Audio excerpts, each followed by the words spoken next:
time on the air to say what's on my mind. It's your favorite girl, The April Watch Show. welcome to my world. Magic 95.9 is Baltimore's best variety of R&B. It's Friday, so you know what's going down. Funny Friday. Funny Friday means funny people. You can't think of funny and not think about this super talented dude, Mr. Affion Crocket. What's up? Go ahead, girl. You always make me feel like a king, queen. You are a king. I appreciate you. I just really love what you bring because you are a well-rounded talent.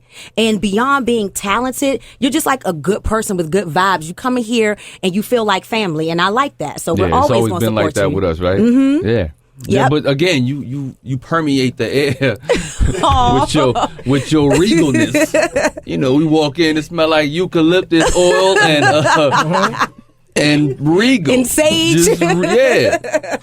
That's hilarious. So you have a friend with you this time. Oh, yeah. This is my boy, Brandon Lewis, man. The young gunner, I call him, out of Atlanta. He just, he's a firecracker. Mm-hmm. And he opens up and he be killing them for that good 30 minutes. And talk to him, B. I'm out here in Baltimore, shorty. That's how I pick up the lingo. I'm from Baltimore, shorty. And he said Baltimore right, too. It's Baltimore. It's Baltimore, shorty. You got to put a little more, you got to close off that O a little bit more. It's Baltimore. Yeah, I love Baltimore, though. I like Baltimore, great city, man. I always show a lot of love. You know what I mean? And I travel Affion a lot, but we here this weekend. 6 shows. Actually, we got 5 left. Yeah, we was out You there started last night, right? Yeah. How was last night? When I tell you it was off the chain, listen, I did probably 20% of my material. Wow. I freestyled the whole show. Are you serious? Yeah, it was like a live group of people in there, and I just was going at all of them. My goodness. And they was eating it up. A few of the Ravens stopped through. You serious? Yeah, What? Brandon Carr with Sheldon Price and Jimmy Smith. The They whole was just in there. secondary. Oh, that's what's up. It was in there chilling. Yeah, it was a time. All right, so make sure you don't miss this time. Get your tickets right now, Bootcakes, at BaltimoreComedy.com. Now, for people who We have had never no seen your bootcakes show, over there, though. We had no, we had your no- bootcakes didn't come through. I'm going to have to get the Bootcakes to We come need through. some bootcakes. I'm going to have to come we through. Need April. We need April I'ma have Watts to come be through. live in the show. We tonight. going to come through. We Hey, need some look, people who are aware. I'm trying to do the late show. Are you going to come with me to the late show? Late show? You on? All right. So He we don't got the sound Bootcakes. convinced. She just put the on-spot pressure. She just put the pressure. That was the first invitation you ever You can't got. say no. He was shocked. He was like, he looked back. He was like, Who, me? who you talking to? That's hilarious. Who you talking to? He hit the 2, too. You know I If you're studied just tuning dialect. Who you in, I talking know. to? If you're just tuning in, we're having so much fun with Affion Crocket and Brandon Lewis. They're at the Baltimore Comedy Factory. Get your tickets at BaltimoreComedy.com. Now, speaking of dialects, you have a really interesting background. You grew up in both France and North Carolina. Germany. Yeah. Germany Yeah. and North Carolina. Yeah. So, and then your granddad's like Chinese Trinidadian. You Yeah. just all mixed up. All over. I'm Love Tiger it. Woods, yo. You know I what I mean? love I it. got the whole world in me. It's all love. That's why I can relate to so many people because I've been everywhere since I was a kid. You know, I've been around the world. And it opened my mind to it's more than just your block. It's more than just your street, your city. And and for me, it was culture shock going to these different places. But, you know, you learn to adjust faster. So that's the whole reason why my stand-up is what it is, why I can relate to different crowds of people and why I exist in Hollywood the way that I do. Because I know how to talk to those business people. Yes. And when I leave that studio and I got to go on the block and go, you know, pick up grab me a burger or something, and there's the brothers on the corner, I could talk to them. Like, Right. they're like, "Oh, what's up, bro? You good?" Like, "Yeah, I'm good. What's up with you? You good?" You know, so you got to know how to talk all these different languages and be relatable and it's authentic. Yeah. Not like you're trying or putting Yeah. on. It's just you. A lot of people who are creative, they're actually scared of business. It's not that they just want to be creative. They're not admitting that they're afraid of what that takes to be business minded and to be able to switch your brain to taking care of the structure of your creative. You got to have the structure taken care of, and you got to have good legal. Yeah, you do. You got to have a great lawyer. So I have a great lawyer, and you know we always chop it up. And yeah, business definitely helped me to not get taken advantage of. So how can people follow you on social media? At Affion Crocket on Snapchat, Instagram, Twitter, AFFION CROCKETT. Okay, and what about you, Brandon? And you can find me at Who is Brandon Lewis, WHOIS, Brandon Lewis, BRANDON LEWIS. And that is on my Snapchat as well. Stop beating on the table. Yes, you messed got up my microphones. sound. Sorry about that. So, Brandon, you are rocking with Affion, still kind of like that new school, but he's like an OG of the new school. So it's some of his My black savvy... don't crack, so people still think I'm like a Right. teenager. Yes. I'm like this brother right Yes. here. Looking 17 with a 17-year-old son. Like, Right. So, what is it like working with Affion, and is his business savvy rubbing off on you? It's like working with Affion is great, man. It's it's very insightful and informative because like he shows me the ropes outside of the stage and just in life. He gives me life principles just on how to carry myself in the business. And yeah, definitely just the knowledge of how to carry yourself and conduct yourself as a comedian and a businessman. I get that from Affion. He shows that to me, and you know, it's been a real learning experience as a student. Right Good now, I stuff. feel like I'm a student of the game.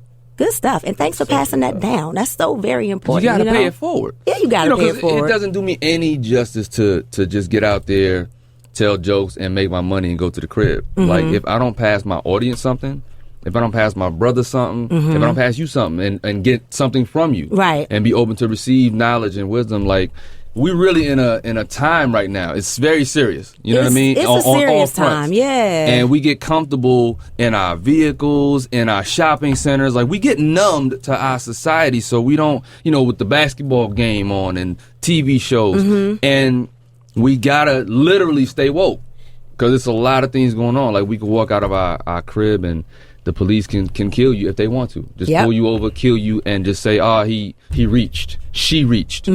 You know, because they're not just killing black men. No, I've they seen them not. drag black women out their car. Oh, yeah. So for me, it's like as much as my purpose is to entertain, it's also to be cautious, to watch my back, and to educate whoever I can, whoever's willing to listen.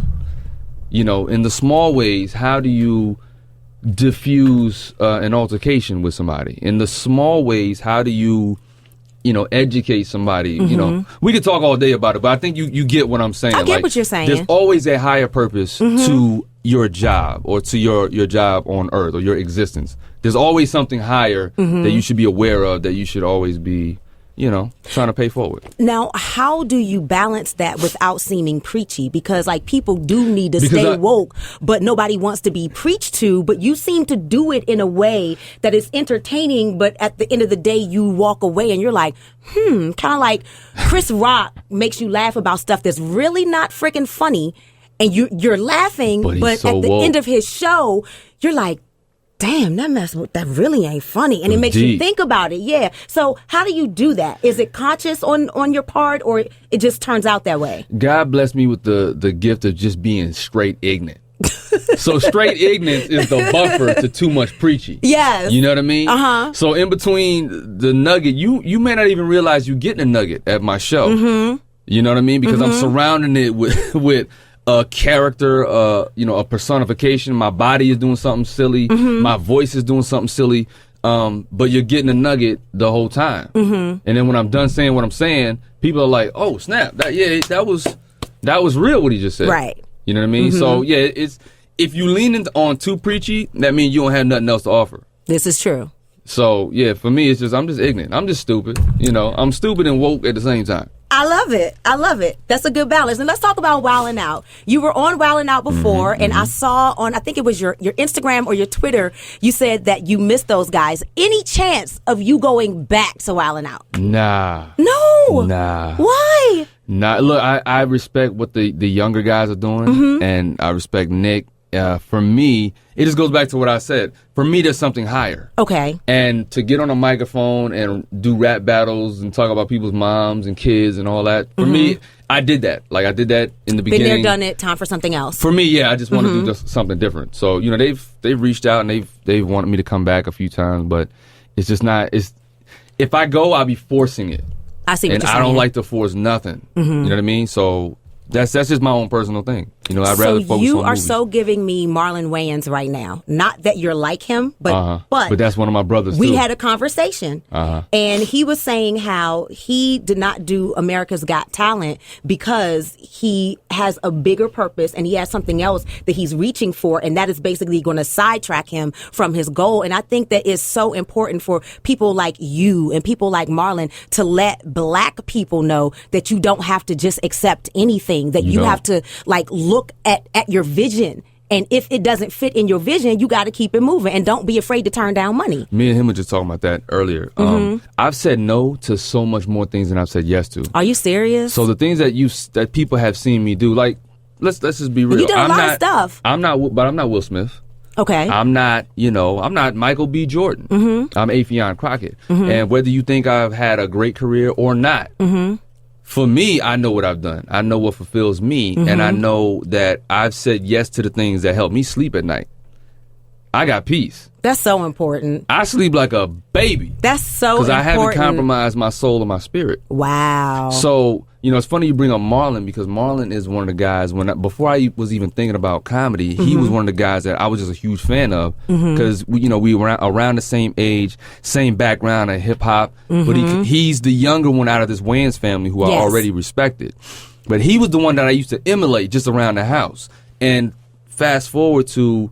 He's one of the closest people to me now in the industry, and we've worked together like 4 or 5 times. On a lot of stuff. You were just in that's 50 Shades of Black. Exactly. So that's like one of my brothers right there. I'm like the adopted Wayans That's when I what's go up. around those guys. You know what I mean? But yeah, he and I often say the same thing because we are kindred spirits. Is what I call it. Yeah. We are in a new era where once upon a time the goal was to be in the movies or the goal was to be on TV, and now the internet is taking over. Like you got Netflix, you got Amazon, and it's like people are creating content. Are you working on anything? Oh yeah, absolutely. Because I was one of the first guys that really capitalized off the internet. I did a lot of YouTube videos. Okay. 50 million views later, That's what's doing up. parody videos. I had a deal with Fox and I did a show over there for summertime. And then from that, movies, like all the movies you've seen came from after the Fox show. Wedding Ringer, all of that. Exactly. So I've been writing a lot and movies and Good TV stuff. shows and developing. So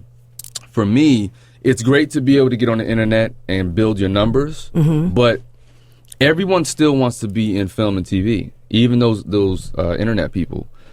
Some of them don't, because they're making enough money and they're like, what, that's good enough for me. But there's a lot of them that want to transition into being a traditional actor. Right. The problem is the internet is nothing to take your phone and shoot a video and do a quick edit. But to sit down and write and tell a story with depth, character backgrounds, Yes. emotional development, Yes. arcs, and protagonists, antagonists, it takes some studying. It does. You got to really get in there and study. You can't just throw something together and think people are going to come see it and think it's great. So you got to keep doing your homework. So if you use the tool, great. But you still, at some point, you're going to have to study if you want to make a transition to Hone that your next level. craft, study it. You heard it from Affion Crocket. And you said that you're not Will Smith, but I'm going to disagree with you in one aspect. There are super smart people, and when people are just bright, you can see it in their eyes. And like every time I've watched a Will Smith interview or whatever, like I just saw in his eyes way before I found out that he went to MIT or turned down the opportunity to Right. be at MIT. I was like, this dude is just like, he's bright. And when I look Another in your level. eyes, like you have that brightness in your eyes that is certain things that you get. So in that aspect, you are like Will Smith. But I'm not done with you. We got to play my game, Affion. Let's do it. I All right. appreciate you for saying that, though. It's Yeah. the truth. April Watts Live, man. I love being here. This is a different interview. Every time I do an interview, somebody, they always go to the basics. Oh, what voices you do? What would Jay-Z say about this? But What you're would- tired of doing that stuff, I'm you tired, know? but what I'm saying is you get it. You talk to people. You don't talk to what they do. Yep. So big ups to you for that. Thank you so much. Yeah. When we come back, we're going to play WWAD, What Would Affion Do and What Would Brandon Do right here on Magic. Yeah. So, you ready to play my game? I'm always ready. Whatever you got, April. All right, it's 3 pop culture scenarios. I take out the names, but I ask you, what would you do in that situation? Question number 1. You're a conservative talk show host that made the mistake of talking about a big political wig's actual wig. And almost immediately after that, your and almost immediately after your comments, your professional life comes undone. WWAD, what would Affion do in this situation? Before or after? After. Like everything just tanks. I'm the kind of guy, I don't apologize for a lot. Because Okay. I speak from the heart. So if I'm talking about your wig, it needed to be talked about. Fix your wig. Fix your wig. Fix your wig. That's just what it is. Okay. So, if that's what it comes down to, then that's what it, now that's me though. I can't speak for what this dude did. Mm-hmm. But if I'm talking about your wig, it needed to be talked about. Okay, WWBD, what would Brandon do? I feel the same way. I feel the same exact way. If it needs to be talked about, it needs to be talked about. I'm not gonna have regret for what I said. I feel like my comedy comes from an honest place, and it comes with love, but it's gonna come from a place of truth. So if your wig needs to be talked about, hey man, I just gotta live with it. And All we right. roll with the punches. Yeah, That's you just what gotta it roll is. with it. All And right. if you're going to take my job because I talked about somebody's wig, that job wasn't mine to begin with. First of all, why do you got a wig? I mean, let's just be let's love thyself. You know? You can't be talking about Auntie You Maxine should've like came in that. natural. Right. Okay. But see, she don't have that. See, now we flipped the whole scenario. If we want to get real, Yeah. I'm telling you what I would do in a situation like that. But what he did was disrespectful because Yeah, he he talked did. about a woman, first of all, don't have a wig, right? And that's Maxine. She's calling you out on something great. She's calling out somebody higher than you on Yes, she something is. that she's supposed to be calling you out on, right? So he was just out of line, just being disrespectful. He was all the way out of pocket. If Affion or Brandon is doing it, we doing it out of love. Right. Like, yo, bruh, your wig is on crooked. Your sticky your tape wig. is, but yeah, what that was that he did was a deflection because It she was was. speaking so much truth. So he wanted to go to look at the James Brown. She need to fix that Whitney Houston looking blah, blah, blah, blah, blah, blah. And it was just deflection from her calling out the truth. And I just love the fact that he shut all the way down as a result of it. I absolutely love that. Come on, April. You know what they gonna do. They gonna smack him on the wrist. They gonna shut him down. Just like what's his name was when he said nappy headed. You know Imus. what? Imus. Imus. Don They gave him Imus. a slap on the wrist for like a year, and then they gave him a show Then back. he got a show back, yeah. Dog the Bounty Hunter used the N-word. They took him off the dog. air Yeah. for about a year. And his own son told on him. Like, his son was just not having it. So they, these folks, man, they gonna be all right. Yeah, yeah. He'll be back. And he has like this big publishing empire too, all these books that he put out. So he ain't gonna be broke. We If knew they- Dog the Bounty Hunter was saying it. You can look His at him name and tell. is Dog. His neck is red.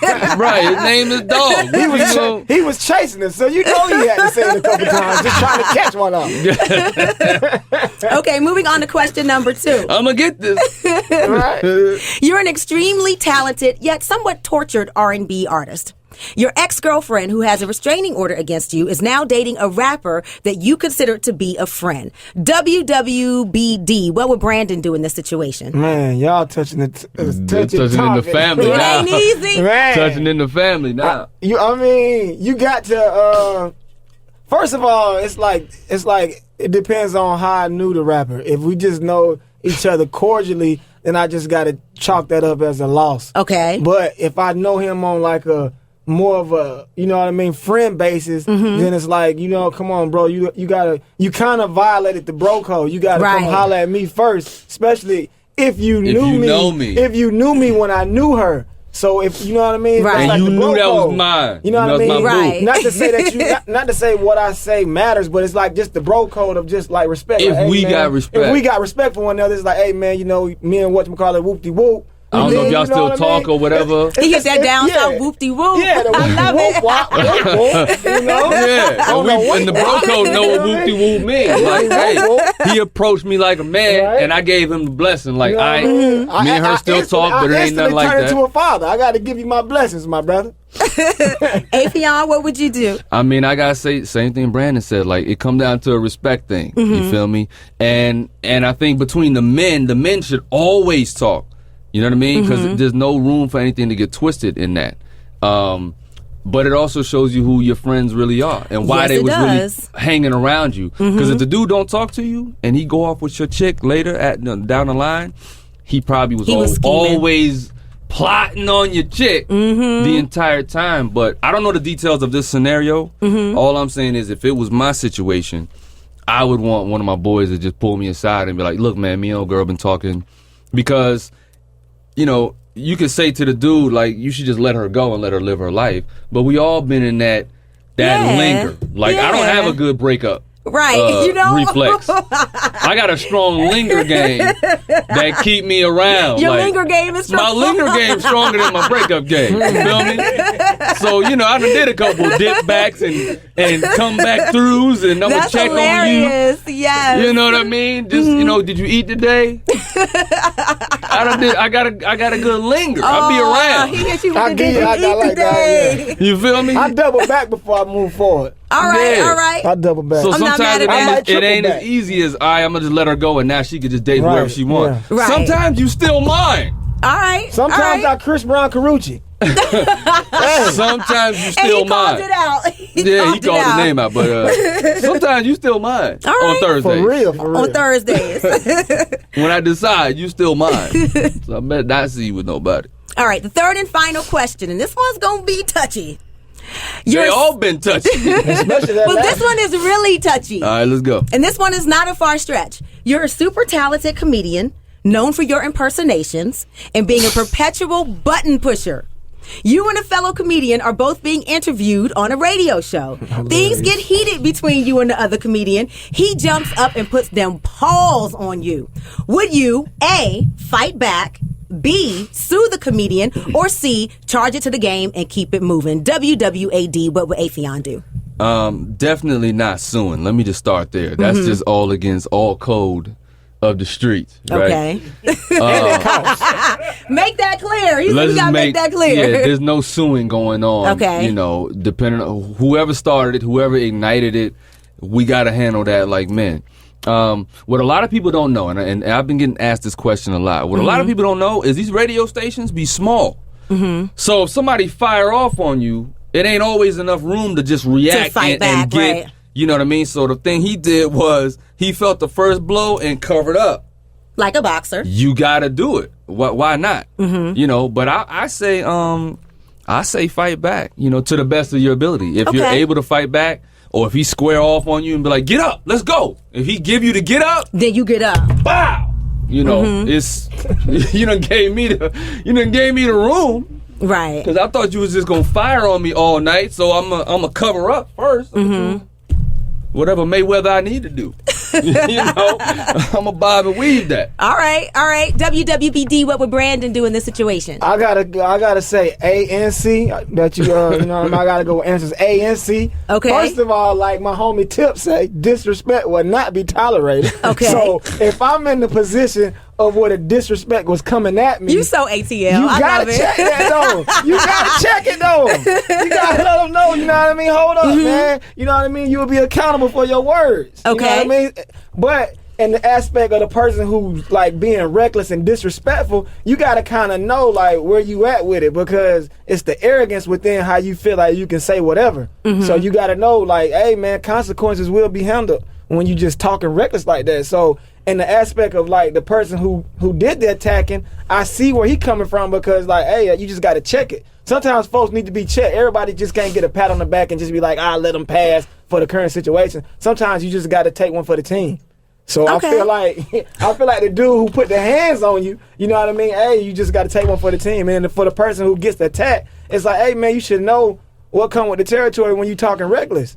You can't just be out here talking reckless and don't know how to defend yourself or have like the energy to defend yourself. He Hey, knew how to defend himself. yeah, you gotta know how to defend He yourself. did You that. can't He did do that. He did yeah, do that. he shelled up. I think that he didn't realize dude was like actually gonna get up and swing on him. But I respect the way he handled it afterwards, because he knew that he was pushing the guy's buttons. And so he didn't try to sue, and he's not out there like talking so much about it or whatever. Honestly, I think he kind of took it like a man. So I respect that.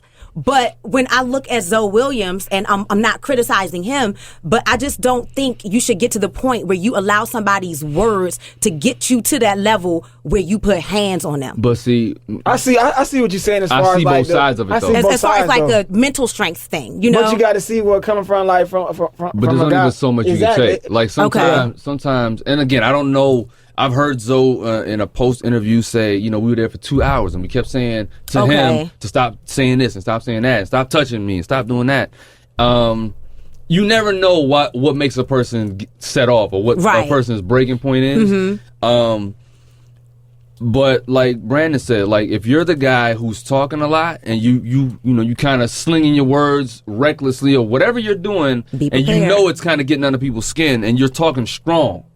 You know what I mean by talking strong? Yeah. Like, man, what you doing in here with that red hoodie on, man? Don't be coming around here with no red hoodie on, Brandon. You talking. Those are fighting strong. Words, and as some people call it. It's very strong words. And so I don't know how long they was there in that interview. To the point where Zoe was just like, man, look, if I got to tell you one more time, and then that last little bit of exchange was, man, I will this to you, and and dude was like, bruh. Right. And you don't know everybody's breaking point. Everybody dealing with something every day. Don't. Yeah. We get the traditional route, like take the high road and all that. But hey, man, sometimes dude could have, he could be down on his rent. A lot of things could be on him. Sometimes your hands start talking for you. Respond. I've been talking to you verbally with my mouth for the last 2 hours. I'm tired. Somebody got to be the sacrifice. Somebody got to take one for the team. And he, on both ends. So now he know, watch your mouth. He does know. Well, you guys were awesome at this. Thank you so very much for playing along. Appreciate you, girl. Any final words for Baltimore? You got the last word, Affion. Hey, man, it's always love when we come to Baltimore. This is my third time here. I've been in your studio 3 times.